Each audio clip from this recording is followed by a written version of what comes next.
Hello everybody, it's time for video 4 out of 5 as I'm planning it as part of this Prep for Kili series. But of course, if you have any specific questions about anything that I haven't covered in any of these videos, I could always make another one. But as it stands, the one that I planned for this episode is equipment prep. So by this point, you know whether you want to do it or not for food and hygiene reasons.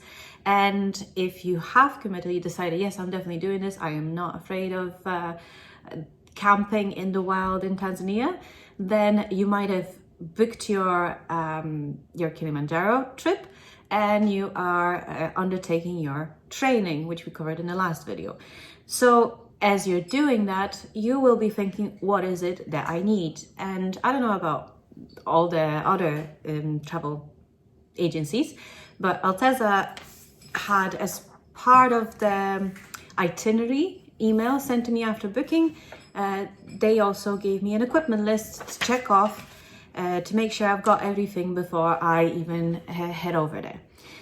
As I mentioned in previous videos, the good thing was that if I hadn't had something, then they could provide it to me before departure. And the absolute, I think, luxury considering the circumstances was the ability to order something as you discovered that you're maybe missing something or you're not fully comfortable and you're already, halfway up that hill. So there's going to be two things that you will pack yourself into, and that's all you're taking with you on the bus. One thing that's going with you in the bus is a backpack, which I'm going to speak about in a minute. That backpack practically never leaves you. It follows you most places. You only leave it for lunch, dinner, and breakfast, and obviously when you're going for a pee. And then you also will have a duffel bag, which will have all your change of clothes, all your different layers, all the equipment that you need overnight, in the evenings and in the mornings. Those bags are carried by the porters, and in between, as you're just heading from point A to B, you saw them in other videos, they just run in front of you. Make sure that that bag with your name lands in your tent once that is built up before you arrive to camp, which is awesome service. Because they're usually carrying your bag and some other things like some of the provisions, food, or maybe other camp elements, there is a weight restriction, understandably, I think, on these bags, and everyone is limited to 15 kilos. This is for Alteza, by the way, but I imagine it will be quite a universal requirement. When you arrive or when you're just about to get on the bus, your bag is weighed and to make sure that it meets the weight restriction, and if it doesn't, then you have the option of leaving any unnecessary, unneeded equipment or excess equipment in the hotel. So let's just dive into the list. So the first thing on the list is a small backpack, 25 to 50 liters.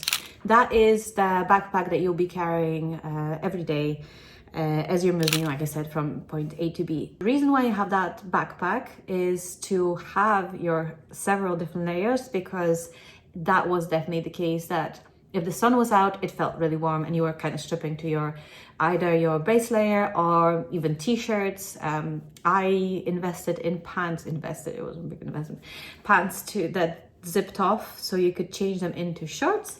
But very quickly, if the sun went behind clouds, the temperature really dropped and you were starting to put those layers back on. You had to be prepared also for rain. There would be more of layers and hats and maybe, gaiters or gloves. That's what would be in the backpack. And also, if you chose to take a camera with you, then that would go in the backpack as well. So that's the backpack. Then sleeping bag. Now, says comfort up to minus 10 degrees Celsius. I am pretty sure my sleeping bag was up to minus 12 or 15 degrees Celsius, and I think I'm broken, or the sleeping bag was, but I was not warm in mine. Someone can maybe explain to me how a sleeping bag works. I never cracked it and I never figured out how to properly be warm in it other than putting extra layers on. I've slept in the same fleece that I hiked in I know it's horrible, but that was the only thing that actually kept me warm at night. So I guess apart from picking the right sleeping bag, I would probably suggest testing it in however way you want to, because I did test mine. I opened it in my guest bedroom, and this was in August. I got into it. I zipped up in my normal clothing that I was probably in the office that day, zipped up, and after 2 minutes, like, oh, this is nice and toasty. Very different conditions. That's definitely something I would recommend investing in, not only cash, but research and practical research as well. It's not just, I think, down to the sleeping bag, but it's also down to the layers that you choose to sleep in. And I'll mention that in a minute. Trekking poles. To be honest, that really depends on what kind of hiker you are. I use my trekking poles 3 times. First time, just as we got out the bus and we set off on our first hike, and after 10 minutes I was like, what am I actually doing here with these? Everyone took them out, and then we were like, we're all pretty much walking on flats. There's nothing to do with these. But we did use poles more the last day, heading towards the Mweka camp and Mweka gate, more importantly. And as we were coming down those stony steps, that was sometimes ridiculous. And then more so when we started entering the tropical forest, there was a lot of loose ground, mud, slippery. So I don't think I used poles at that point anymore. I had packed them up, but that was the time to use them. Warm fleece jacket. Oh my goodness. Another thing that I wore every day, and I only had one zippable one that was a size too big for me, but it was brilliant because I could put it on any layer that I had underneath, and it always fit.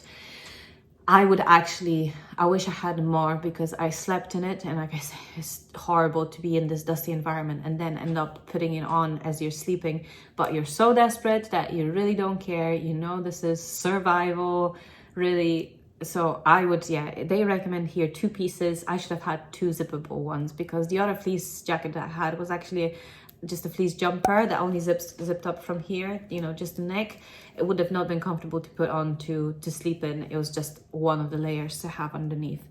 Membrane jacket is your waterproof jacket. I had one, never used it. And the next thing on here is membrane pants, and that's another thing that I had in my backpack, praying that I don't have to use it because I would be in trouble, because both my membrane jacket and pants were actually quick drying, not waterproof.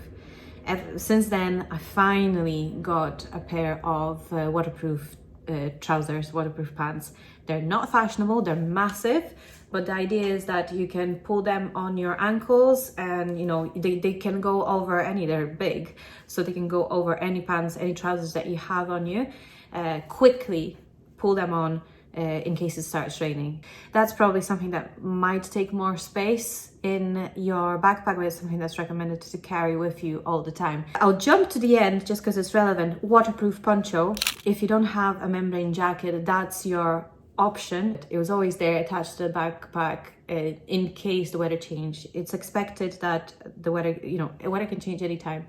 We had drizzle a couple of times, but it was very light and passed.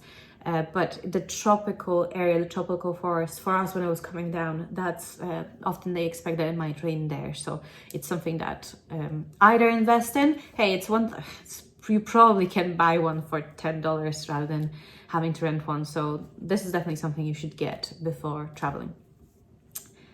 Trekking sneakers, yeah, I would recommend a few different ones. So you will, like I say, it was dusty the first couple of days, and later on it got dusty at times as well. Many times you would have gone away with maybe not sneakers, but like trainers, hiking trainers.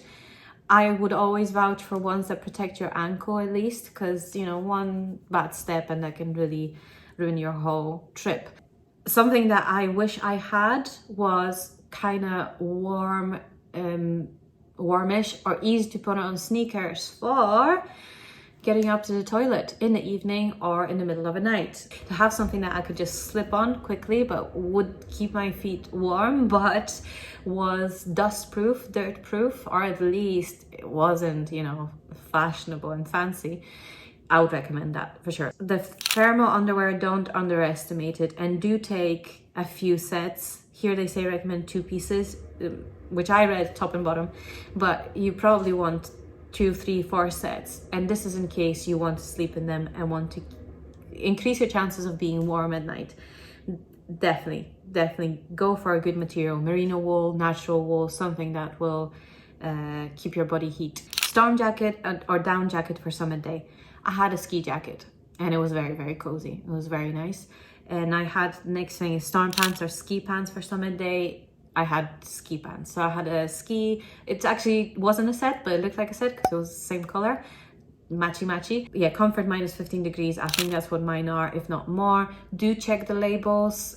Do check what they say. They recommend, you know, windproof, waterproof for sure, with several fastenings so that you don't let any cold run anywhere, and also with a hood that's big enough to really cover your head, and if it's raining it's going to go down rather than falling into your face, and that you can also pull onto if it's really, you know, stormy conditions, to protect your whole body. Worthwhile investment, I think. Maybe not if you're from the Bahamas, for example, and you won't have much use for it, in which case you'll see it on our photos. There are a few people dressed in the same yellow jacket. It can be provided. If it's not practical for where you live to invest in this sort of gear, I imagine that what they provide here in Alteza, for example, will be suitable for the conditions, but do then make sure that you have the base layers, because it's better to layer up underneath.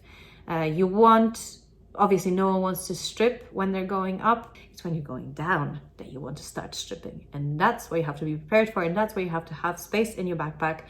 Because I overheated, as you may remember from my videos, I overheated because I kept all my layers on, and I should have started taking them off on one of the stops when we were coming down from the summit.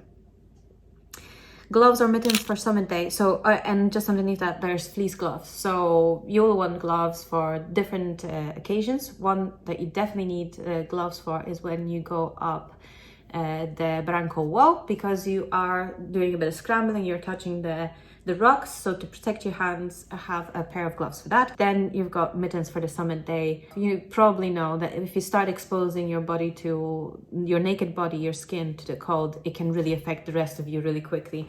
Maintain the heat, protect yourself and protect your extremities.